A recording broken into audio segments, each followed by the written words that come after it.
Ay, di ba, i-connect mo siya sa internet. Or yun nga, pagka nilagyan mo na siya ng SIM card po. Punta ka lang ng settings po, sir. Ito. Ang settings, sir. Login mo lang yung Gmail account nyo po na ginagamit nyo. Para makapag-download po kayo ng ibang application. Saka meron na po kasi itong update. Kasi stock po siya kasi may mga update na po ito. Update nyo na lang, ma'am. Connect nyo sa internet. Yan, ma'am, nakaka-detect po siya ng internet, no? Sa Bluetooth, check din natin.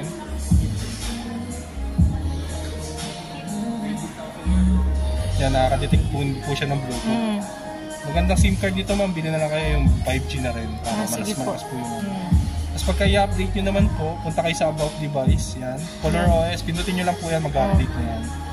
Tapos yung sa RAM naman natin po, 8+4 pa lang po siya. Pagka gusto nyo pong itodo, yan, pindutin nyo lang siya, sir, no, yung RAM.